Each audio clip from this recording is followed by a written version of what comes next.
Halo guys, ketemu lagi dengan saya Gede Murjane di channel MN Koi ya.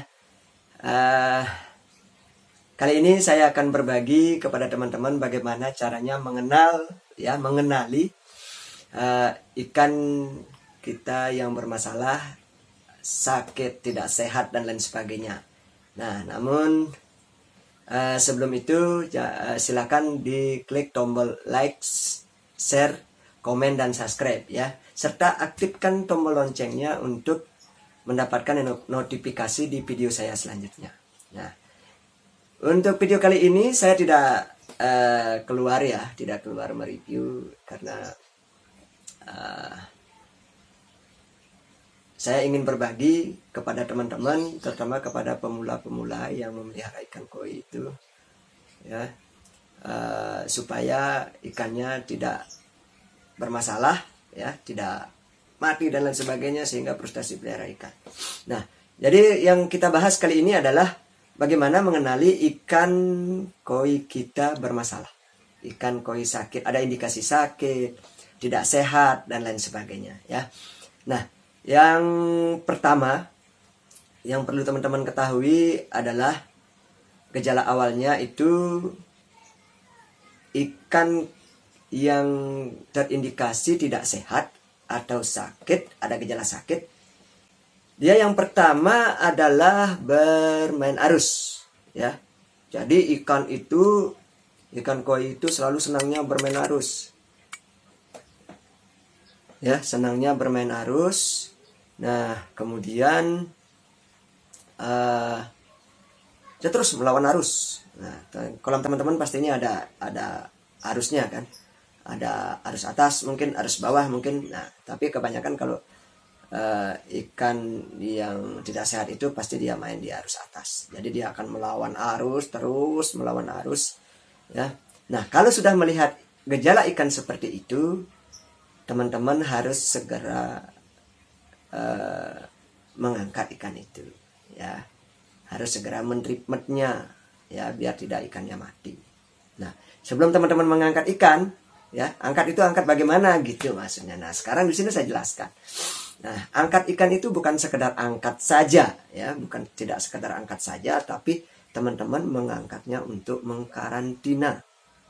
Karantina ikan itu ya, ikan yang main arus itu teman-teman karantina supaya tidak menular dengan ikan-ikan yang lain.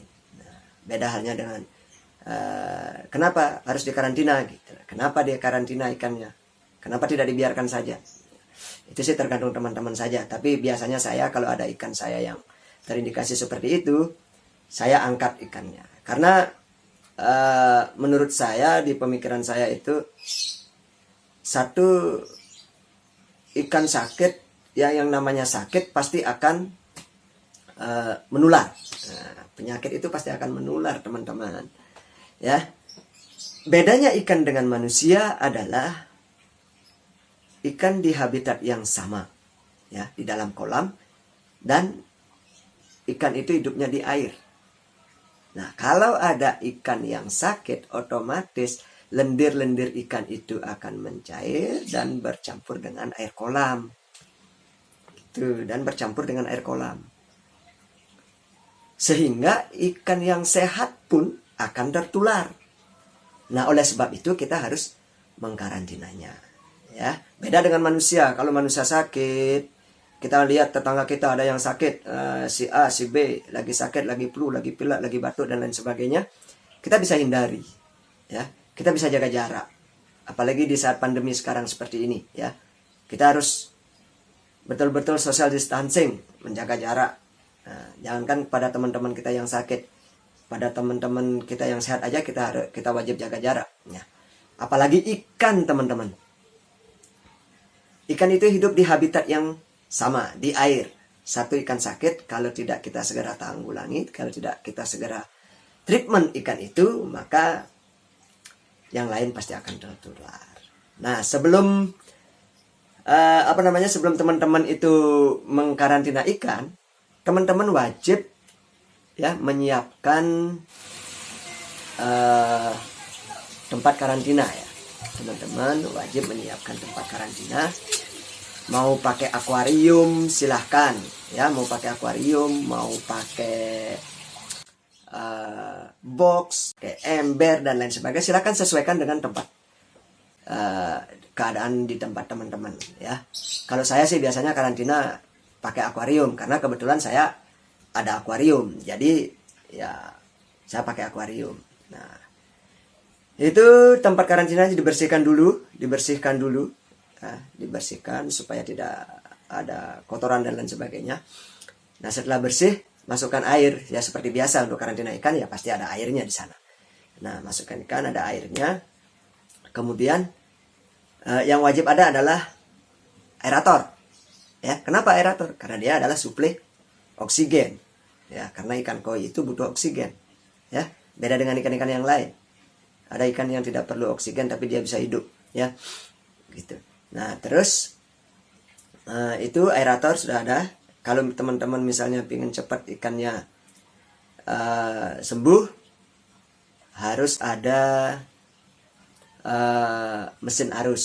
Nah, kalau saya biasanya pakai mesin arus. Aerator ada, mesin arus ada. Nah, kita hidupkan. Dan kalau teman-teman mau karantina pakai apa, silahkan pakai obat dan lain sebagainya, itu terserah teman-teman bagaimana enaknya.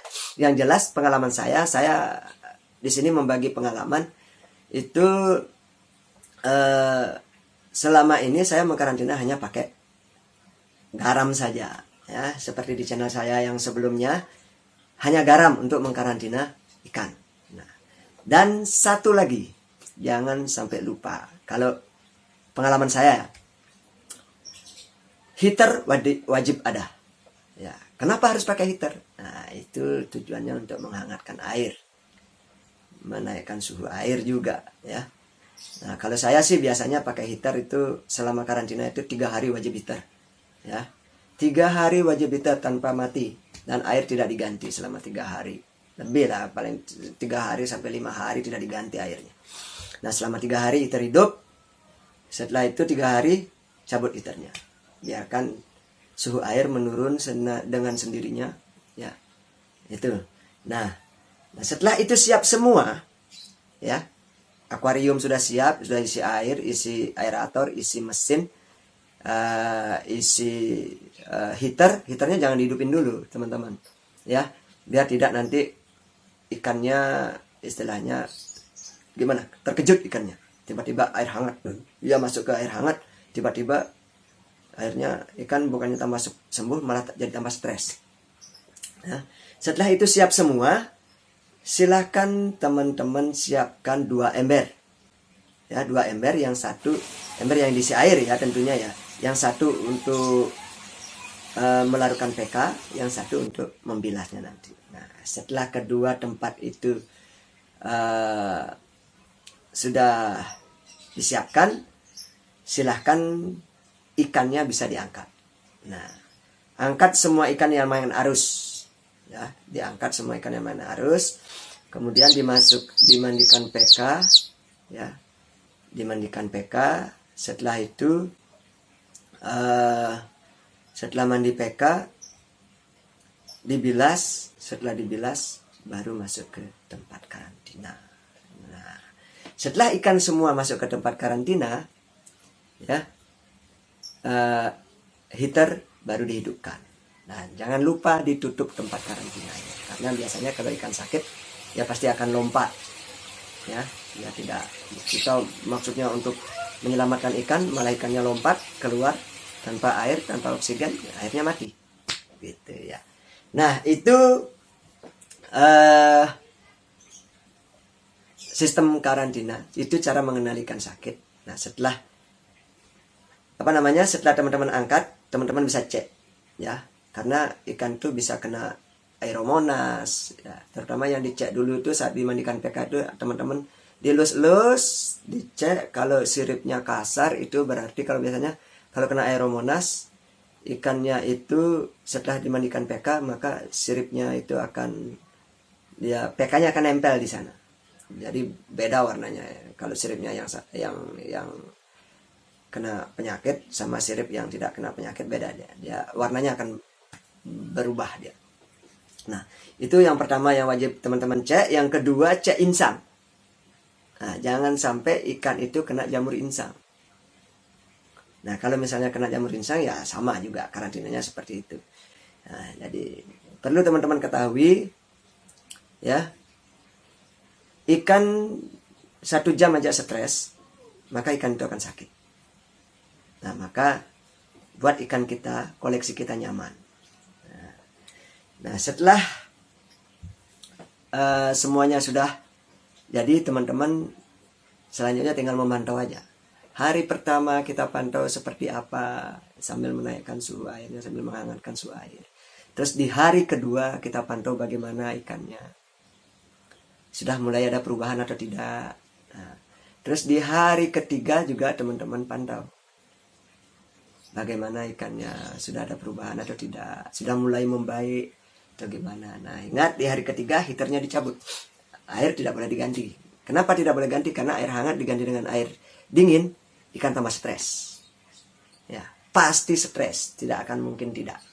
Ya, kalau ikan stres, maka ikan akan sakit. Dibiarkan dipantau lagi 1 atau 2 hari sambil menurunkan suhu air sampai kembali ke dingin lagi, ke titik 0 ya, boleh saya bilang di titik 0 ya.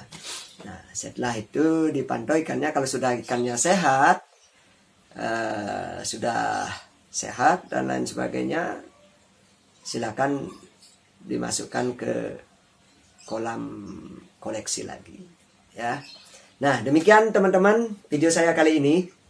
Saya berbagi tentang bagaimana mengenali gejala awal ikan itu tidak sehat atau ikan sakit. Nah, mudah-mudahan video ini bermanfaat untuk teman-teman, baik yang pemula maupun yang baru belajar memelihara ikan koi ya.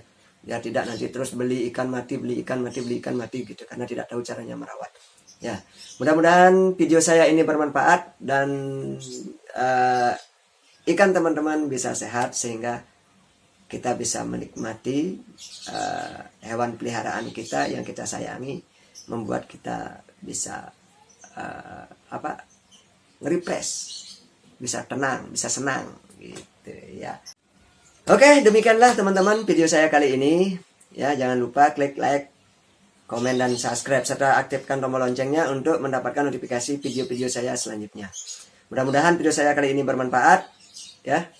Mudah-mudahan bermanfaat untuk teman-teman ya. Kalau misalnya ada pertanyaan-pertanyaan yang lain, misalnya yang belum paham, bisa komen di beranda komen di YouTube saya ya. Oke guys, demikian, selamat pagi. Oke, sampai ketemu di video saya selanjutnya.